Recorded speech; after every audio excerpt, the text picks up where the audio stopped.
Hi, I'm Miriam, and this is Trials and Errors, a show where we demystify the workings of the justice system so that you can defeat those Twitter trolls and those Facebook fanatics. Today we have our very first special guest on Trials and Errors, and he's somebody that you all should know, but maybe you don't know you know him.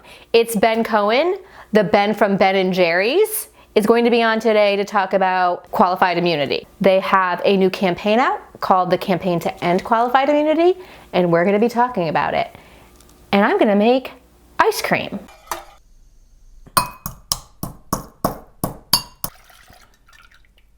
Yum. Sweetened, condensed goodness. Rose water. That was a half a teaspoon of vanilla. I'm sorry. Equal just ice. Let's go. So today we're not going to living room studios. We're staying right here in kitchen studios because this is where I spoke with Ben Cohen from Ben and Jerry's. I think you're going to enjoy this video. We had a really great chat about all kinds of things, so just settle in, have ice cream or hot chocolate or whatever, and enjoy. Well, you know, originally we were planning to open in Saratoga Springs. It would have been a shorter drive. Yeah, for But sure. I don't think we ever would have made it Why? in Saratoga Springs because we were such a big fish in a little pond in Vermont. True. I mean, at the beginning, we used to call ourselves Vermont's finest all-natural ice cream because we were Vermont's only all-natural ice cream. Yeah. So, But speaking of ice cream, I don't know if you know this, but I make ice cream. you make ice cream? No I kidding. do. And so I have a proposition for you. This is my, I don't know if you can see, this is my middle name. Zeri is my middle name. All right. So I was thinking Ben and Zeri's. Yeah, Right? I think And that's I'm from Afghanistan. We could do some ethnic, I can't get it. There's my picture on that side. Oh, cute. I like it. And there's you. Oh, yeah. Okay. This You don't is need Jerry. great. All right, Miriam, you did a beautiful job I here. came up with the first. Now, obviously, your people are gonna have to like judge this up, right? This is not the end, but our first ice cream would be Oh, equal just ice. I like it. equal I like just it very ice cream, much. right? That's a I was beautiful. thinking something like gluten-free, vegan, because you guys make some really good dairy-free ice cream. Yeah. You know, like some little granola crunchy. So if you're into it, I say, hey, we make it happen. That's another business you're talking about. I'll take the lead on it. But then it's going to have to be called, no, it doesn't really work if you call it Zeri's and Ben. You already made it, like in our brains, it's already that one way. Yeah. But what, is there anything in that container? There's not. But you know why? Here, I'm going to tell you why there's nothing in it. So before each episode, I do a little cooking segment. Huh. And today I actually made my ice cream, but it's still in the ice cream maker, and it didn't finish in time. So what I have though is, you know, where's my ice cream? Which ice cream? I thought that somebody pulled it out, but it's I made a rose, you know, because being Afghan, right? Us people from that part of the world, we love like the rose and the cardamom. Yeah. So I made a rose, cardamom, and toasted coconut ice cream, but it's still, I mean, it's like right here in the ice cream. Rose, coconut, rose, cardamom, and toasted coconut, yeah. Yeah, you know, I got into a rose ice cream a little because In the freezer. a friend of mine married a woman named Rose. So we came up with a special rose ice cream for their wedding. That's nice. Rose is a tough, it's a not a normal flavor for people in the West. Right. No, the Ben and Jerry's. Yeah, and that's not, and also cardamom. But when I've made it for people, they love it. I'll bet. Ooh. So this is actually what I got. Excellent. Yeah. Yeah, that's the best flavor in the dairy free. My kids couldn't believe that you were going to be talking to me. Here we are, live and in person. And I said, so am I cool now? And they said, no, you're still not cool. Did you push the recording button? Yeah, it's live. Okay, just make All sure. right. So what's the plan? How may I serve you better? And So who are we talking to? Well, the people that we're going to be talking to are people that are interested in social justice, racial justice, economic justice, and criminal justice. That's the audience. And the goal of the show, of the channel, is to give people, the tagline is, you can only beat disinformation with real information. So, as a lawyer, I'm trying to break some of this stuff down so it's more digestible so people can understand it. The other tagline we have is so that you can defeat those Twitter trolls and those Facebook fanatics. So we give you the statutes and the law and the arguments that you can then use to move forward. So I've now done 2 videos on qualified immunity because it's been something that I've been talking about, I want to say, for about 10 years now, at least. Before it was cool. Way before it was cool. Nobody listened to me back then. So I'm super excited about it because I think it's a game changer when people talk about either criminal justice reform, even if we talk about abolish police, right? What better way to defund the police than to bankrupt them? I mean, you know? So I wanted to kind of talk about a couple of things with you.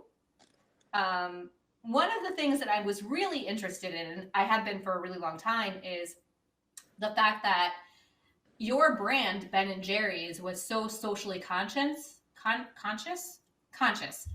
before brands had a conscience. Yeah, we were both early adopters. We were both hip before it was cool. But how did you feel safe doing that? I mean, wasn't it risky? I don't know. We didn't really think about that. I mean, you know, the stands that Ben and Jerry's has taken in the past and takes now and will take in the future, you know, the majority, they're all stands for justice and equality and fairness. And they're stands that, you know, get labeled as controversial, but the majority of people agree with them. Right. You know, the majority of people believe that the police should be held more accountable. The majority of people believe that Black people should be treated as equals. And so, yeah, I mean, as we've said so often at Ben and Jerry's, I mean, if it weren't controversial, you wouldn't need to take a stand on it. So, right. You know, yeah, I mean, the company, you know, maybe not from the very beginning, but, you know, once the company started to, you know, catch on and get larger, you know, the company started in 78 and right. As a little homemade ice cream parlor in an old gas station. And we didn't expect to be any more than that.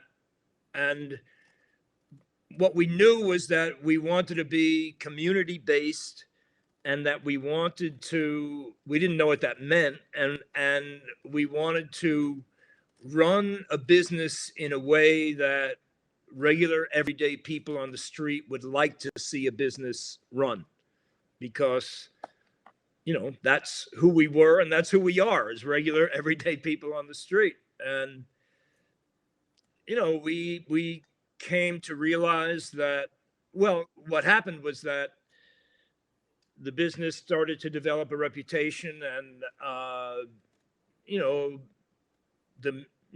journalists wanted to talk to us, and colleges and universities and business groups wanted us to show up and talk. And we figured if they wanted us to talk, we're going to talk about stuff that's really important and stuff that's a lot more important than, you know, like they would call up and say, we want you to talk about marketing. How'd you do your marketing?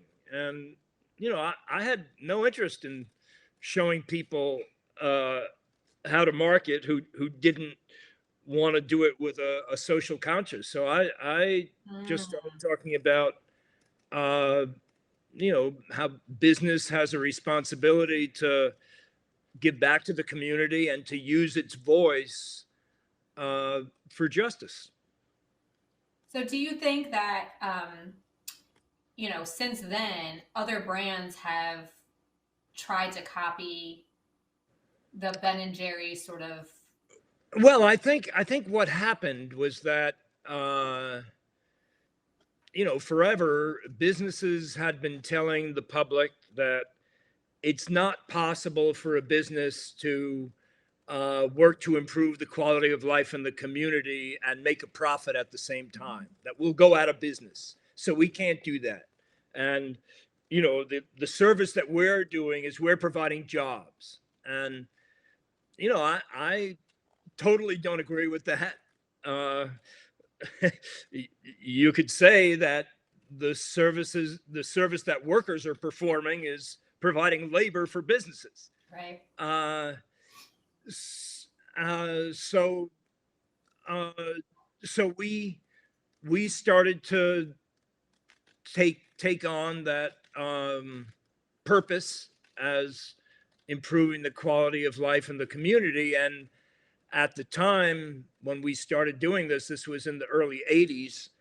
All the business schools and the business professors, I mean, they'd invite us to come talk, and then they'd, be very derisive about how we ran our business, and told us that, the usual Milton Friedman line that the only purpose of business is to maximize profits. And, we just don't agree with that. I mean, we see business as the most powerful force in the community. And if the most powerful force in the community isn't going to be working for justice, ain't going to be no justice. And you also proved them wrong. I mean, you can. Yeah, right. So what we ended up showing, and what we ended up finding out for ourselves, I mean, we never did it to sell more ice cream, but it ended up selling more ice cream. Yeah. I mean, and what we started to realize is that when you form a relationship with your customers based on shared values, that's pretty much the strongest relationship you can form with a customer or with a person. So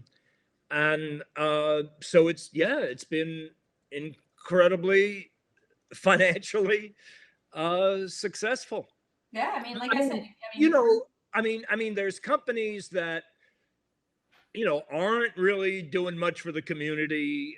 They're totally profit maximization focused, and then they hire advertising agencies and PR agencies to make them look good, to make them look like they care, to throw a few crumbs to some charity.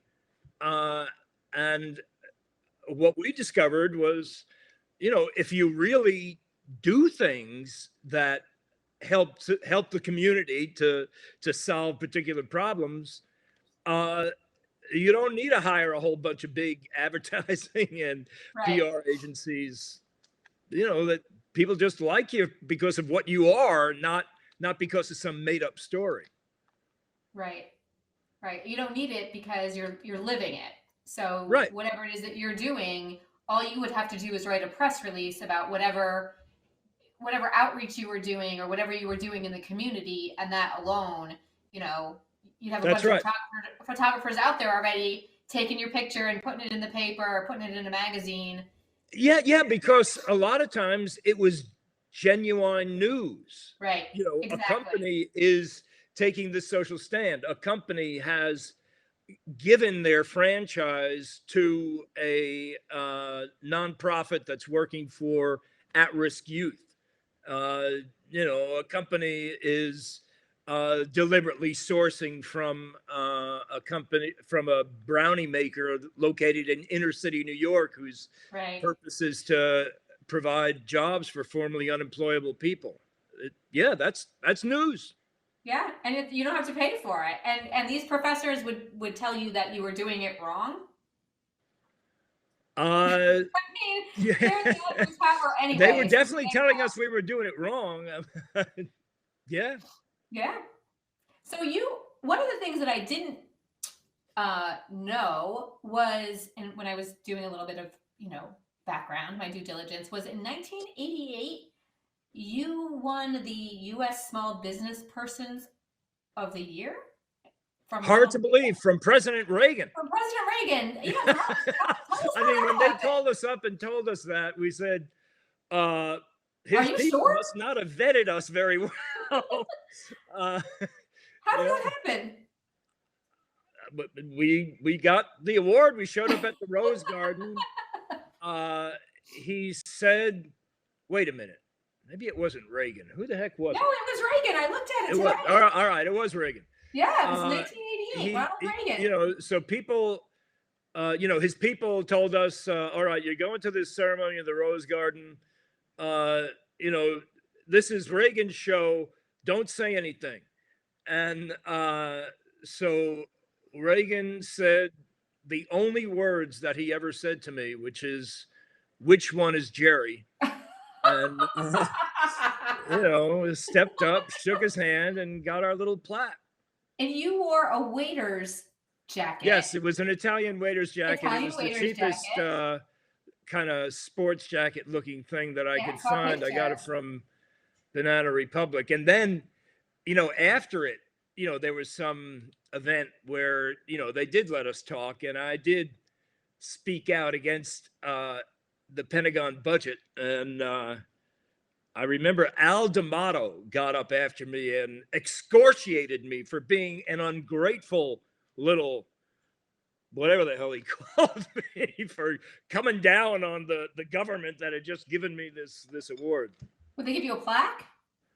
I think so. Yeah. I mean, I don't have it. Did they give you a giant check? They must have given me. I think you get a plaque, but I don't know where it is. You'd be grateful for a plaque. I can make you a plaque down at the place next door to the bowling alley here in town. Yeah, I'd be grateful. We're definitely going to give you a plaque as soon as we're like in the plaque arena. Because you're our first guest. But when we edit this for Friday, we're going to have that lovely picture of you and Jerry, him in his one suit that he owned, and you in your Italian waiter's jacket. It's a really... Yeah, I think his one suit came from a thrift store. It did. Yeah, yep. So yeah, I actually have your entire timeline of Ben. Wow, yeah, you've been doing your homework. I try to do my homework. So you started in 1978. Your foundation was in 1985. And in 1992, you started working with the Children's Defense Fund. Was that the first? I mean, you had the foundation, but was that like the first time that it was something that was, more national or more a bigger? I think we had done other things before, but this was the first time that we put a message in support of the Children's Defense Fund on all of our packages. Right. And, talked about how needed they were, and our goal was to, get them a whole bunch of members, right. Try to get more people to join the Children's Defense Fund. Yeah. I mean, that's one of the things I saw. And I think I have a memory of that because I was in college. At the time. So, and I went to school in upstate New York, and, you didn't eat anything other than Stewart's ice cream. Right. And Ben and Jerry's. I mean, that was it. So I want to fast forward to how the hell did you get, why qualified immunity? What was it that sparked your... I think not unlike millions and millions of Americans, every time you see an unarmed Black person get murdered by the police, I was outraged. How could this possibly happen? And then and then they end up not being charged. And then in the few cases where they are charged, you hear like 2 years later, well, they got off scot-free or with a slap on the wrist, and I was outraged again. And I think that that kept on happening over and over. And how is that possible? How can that possibly happen? And I think there was a series that all boiled over when George Floyd was murdered, and I wanted to do something about it. I wanted to try to answer that question. How come they keep on getting away with murder? And I saw an article in the New York Times that talked about qualified immunity, and I saw a letter from the Players Association, 1,400 professional sports players, athletes, and front office people, that was an open letter to Congress in support of the Amash Presley bill to overturn qualified immunity. And Jerry and I said, well, they got a whole bunch of pro athletes to sign on to this letter. Let's try to get a whole bunch of business people to sign on to a similar letter. And we did that. Got something like 700 business people, and then we realized that just sending a few open letters to Congress wasn't really gonna change anything, and we realized that we really needed to go all in and form the campaign to end qualified immunity. And we staffed up and came up with a campaign plan, and have put together now a coalition of about 12 different organizations on the left and the right. Cato and the ACLU, the Institute for Justice, which is a libertarian group, and the NAACP Legal Defense Fund, and the National Police Accountability Project. I mean, like I say, 12 different organizations. And we just held our introductory press conference. I watched it a few days ago, and it's looking good. I mean, we're off and running. It got picked up in the New York Times and in USA Today and CNN, and we're it's a full court press. We're working it any way we can to build public support to make sure that ending qualified immunity is a part of any legislation that Congress passes. I mean, the police are the only element of our society that we give permission to use force and lethal force in our name. And to me, if you're going to give people that right, you need to hold them more accountable than most anybody else. And qualified immunity holds them less accountable, way less accountable. It's a get out of jail free card. It's, I mean, people whose constitutional or civil rights have been violated by getting brutalized or murdered, if they try to sue the police, if their kin tries to sue the police, and there hasn't been an exact situation that happened in the past in that district that was exactly the same, the case gets thrown out of court. It's absurd. That ain't justice, baby. No, it's not. I mean, I obviously agree with everything that you've said, but I wonder though, when we talk about, I'm going to actually do a quick timeout so I can blow my nose. Oh, blow it out, baby. Blow it out good. Do that, yeah. No problem.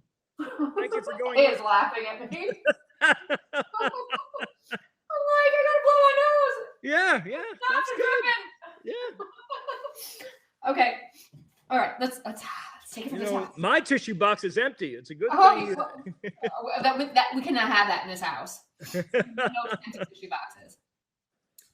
So what I want to ask you about, though, is when you talk about prosecution, right? Because obviously, qualified immunity isn't going to make prosecutors bring criminal charges against police. Is there any part of this campaign that may work towards supporting more progressive prosecutors, like they have in Philadelphia? We just got one here in Arlington, Virginia, a progressive prosecutor, somebody who would be more inclined to bring criminal charges against police officers, because they're the ones who have that control. Yeah.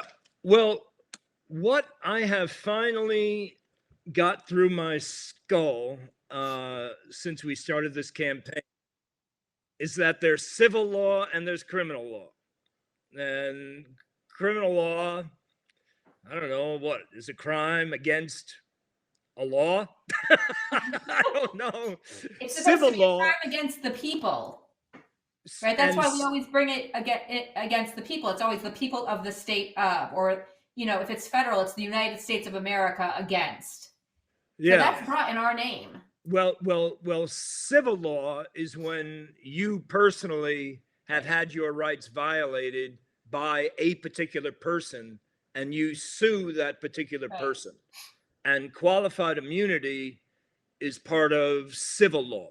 And what's really interesting about qualified immunity is what one writer called a perverse irony.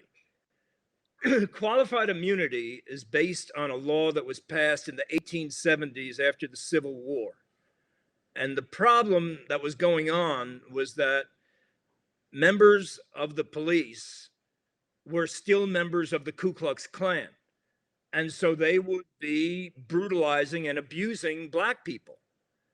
And so Congress passed this law called the Civil Rights Act of 1871 that came to be known as the Ku Klux Klan Act, that specifically gave citizens the right to sue a government employee if they violated their constitution or civil rights. And then starting, what was it? I don't know, in the 1960s or something, the Supreme Court, in a series of decisions, somehow twisted that law around and said that police officers are entitled to qualified immunity.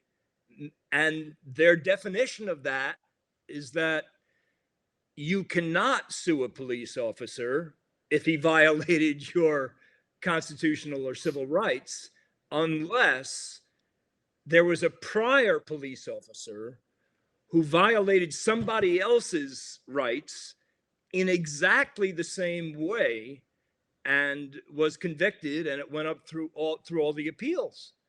And so now the Supreme Court has instructed judges to throw cases out, to not even look at whether rights were violated, but just if it hadn't happened in the past, if a guy hadn't been convicted of it in the past, we're not going to even hear the case. Yeah, that's definitely interesting. I mean, yeah, that to me as an attorney is something that I think is so important for citizens to understand. It's not like a jury decides this. It's before that fact, right? Exactly. At the very it never beginning, gets to a jury. That's right. It's right when you file your complaint.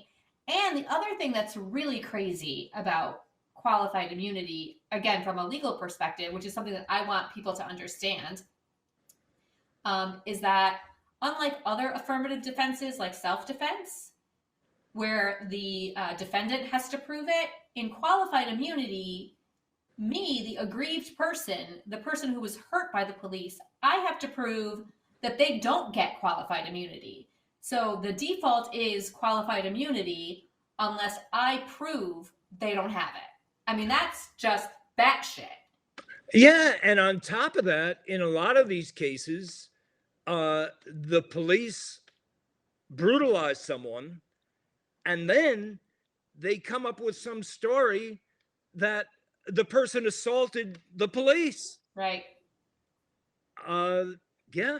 And then you So don't get discovery. You don't get that far because your case is dismissed. So you don't get, you know, the police reports or the internal investigation reports or the police officer's personnel records. You're not entitled to those.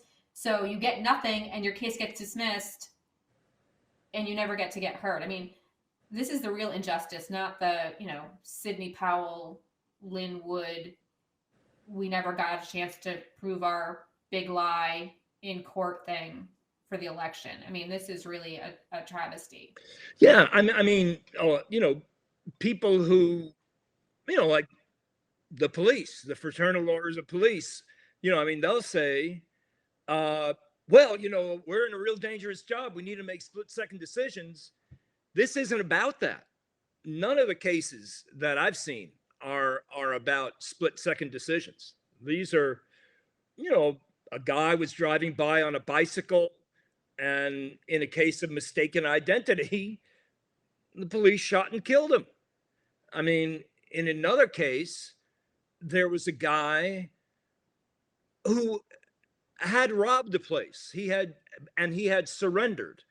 He had surrendered by, you know, kneeling on the ground with his hands up.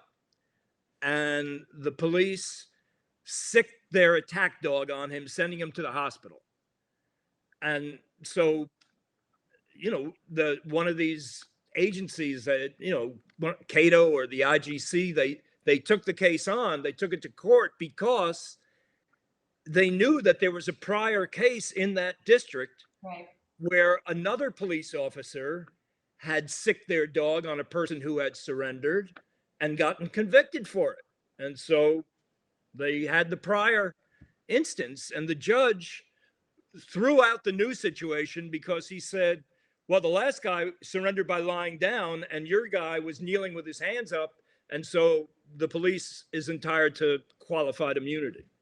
That's crazy. It's absolutely crazy. We have a little bit of a ray of light from last year in Taylor v. Riojas v. Taylor. It's a case where an inmate in a prison situation was held in a cell for 6 days, naked. The cell had feces all over it, and nobody ever came to check on him. And the lower court said, well, because there's not a case specifically on point with 6 days, exactly 6 days, it was dismissed. And they appealed it, and the Supreme Court was like, and that's okay that there's not a case exactly on point. Maybe we've taken this a little too far. So fingers crossed that, you know, even Justice Thomas is taking a step back and saying, well, maybe this isn't, I mean, I'm not terribly hopeful. No, I'm not terribly helpful. I mean, yeah, Justice Thomas and Sotomayor, the extreme left and the extreme right of the Supreme Court, both want the Supreme Court to revisit qualified immunity, and they refuse to do it. I ain't waiting on the Supreme Court. I mean, that's why we have to pass this legislation. And I do think it's interesting. Why do you think that this is so popular? It has bipartisan support, you know? Does it have, well, I wonder, does it really have bipartisan support? I think it's just a matter of justice. It's a matter of logic. It's a matter of reasonableness. It's a total abuse of the criminal justice system. So what can we do? So I know that your campaign has, you know, some pretty big names attached to it and some bigger organizations. What can grassroots organizations do? What can people like, you know, like me or my kids or my friends, like, how do we address this issue? Yeah, well, as I say, it's a full court press, and the first step is to go to the website campaigntoendqualifiedimmunity.org. I know it's a lot of letters, but you can say the words campaign to end qualifiedimmunity.org, and fill in your email on the form, and then as the as the campaign advances, and when we need letters to the editor, when we need calls to your congressperson, when we need you to go visit your congressperson, when they allow us to move around, Right. when we need op-eds written, that's what, when we need people out in the streets. That's the key, is to get involved in the campaign that way, and then we let you know what needs to be done at a particular point in the campaign. So, and not only that, but we make it really easy to write a letter to the editor or to call your congressperson. We got all these fancy high-tech you tools. got templates? What's that? You got templates? We just have to like fill in our Yeah. Like, We make it easy for you. That's fantastic. Yeah. I mean, you have like maybe a little the thing where you type in your zip code and it tells you who your reps are? Yeah.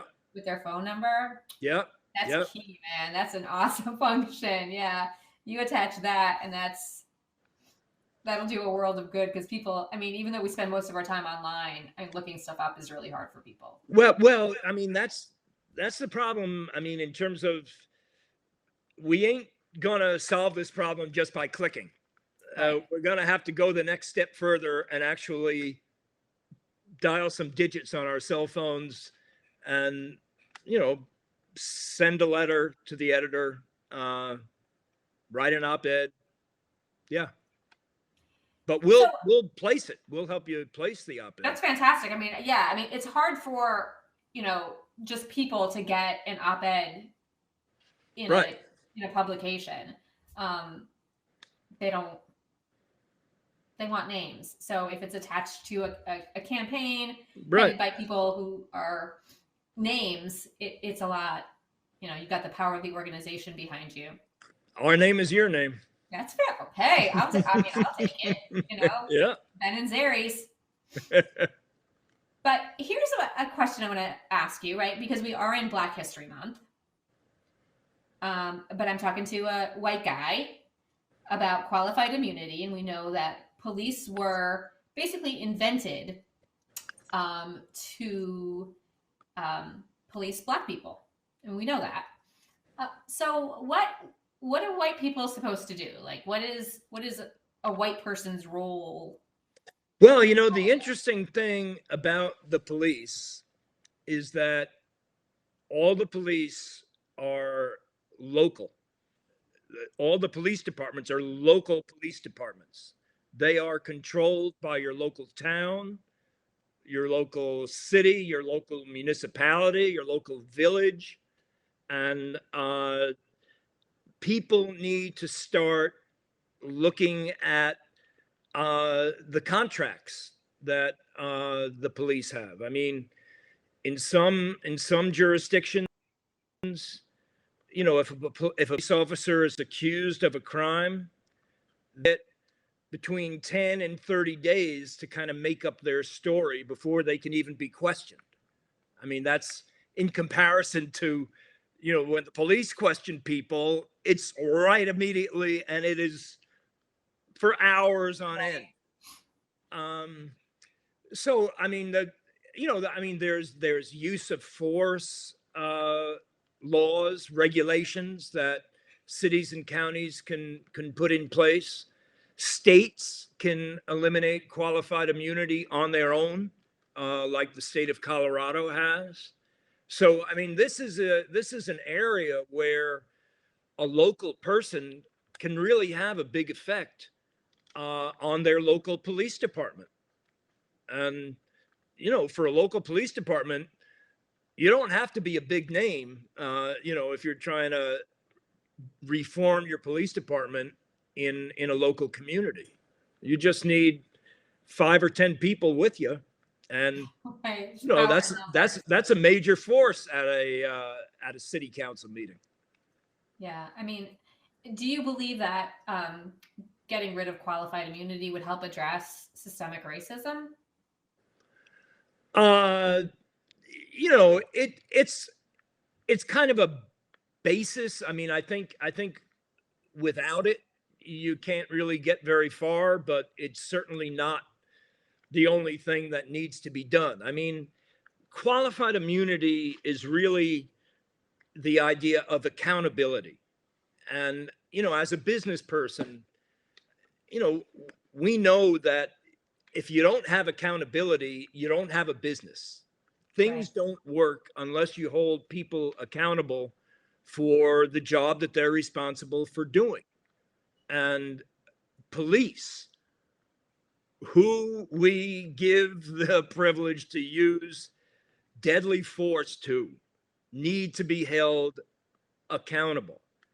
And so, when you have a police officer who brutalizes a black person or shoots a black person in the back, and you let him get away with it, that's sending a message to all the police that, hey, you can do this shit and get away with it. And I tell you, I was really shocked to read this report from the Brennan Center at NYU from a former FBI agent who was cataloging all the white supremacists that are police officers, right? All the departments throughout the country, California, Texas, Minneapolis. I mean, some of them, the police chief knew they were white supremacists and told the guy to, just keep it quiet. You can be a white supremacist here. Just try not to let anybody know about it. And don't ask, don't tell. Yeah, right. So what about the 9-year-old girl that was tear gas? Did you see that? Just recently. In Rochester, yeah. Yeah. Yeah. I mean,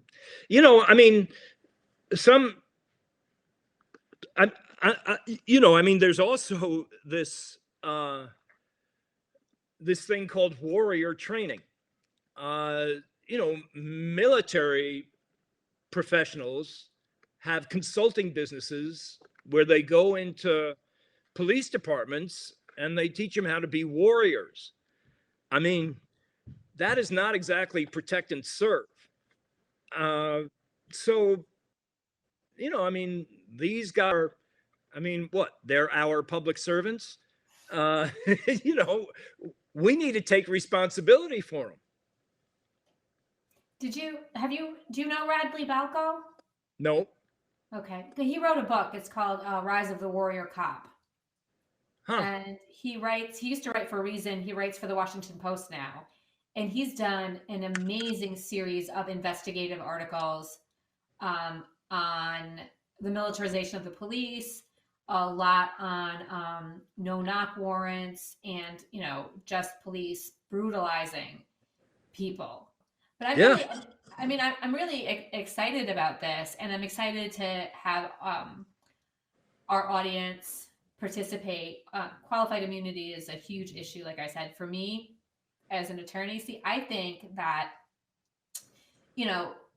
we talk about reforming the police, and I think that getting rid of qualified immunity would be instantaneous.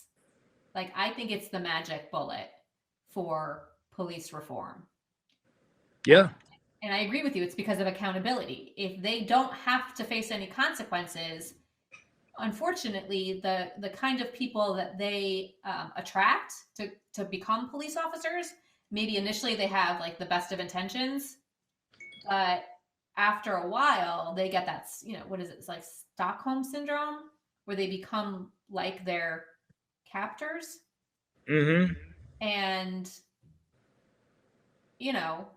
anything goes. If it's like a 12-year-old who's got a house to and a freezer full of Ben and Jerry's, like, you're not going to stop me. In the in the George Floyd situation, the guy who did it was a training officer. Right. The guys standing around were people he was training. Training them how to kill, right? Yeah.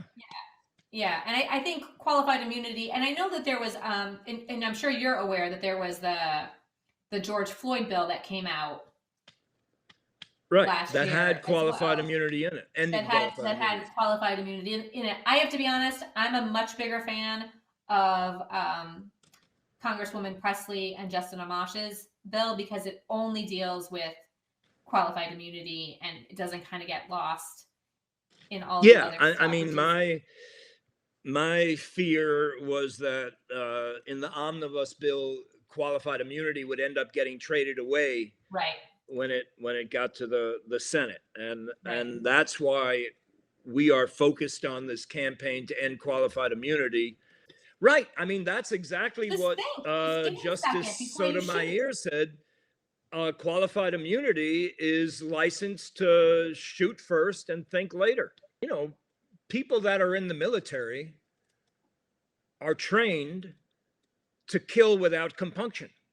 I mean, that's kind of what you have to do. I mean, that's what the military is about. War, you know, shoot the enemy. And you know, you're supposed to feel okay about it. And we're the enemy. And that's, you know, I mean, that you might say that's kind of like the last kind of training you'd want for a police officer, someone whose job is to protect and serve. I mean, it's also really interesting that, what is it, like only 10% or less of calls that police get are for violent people. Right. And yet we keep on sending out people with guns that are trained to kill. Right. To help. We think that they're going to help. You know, and they don't.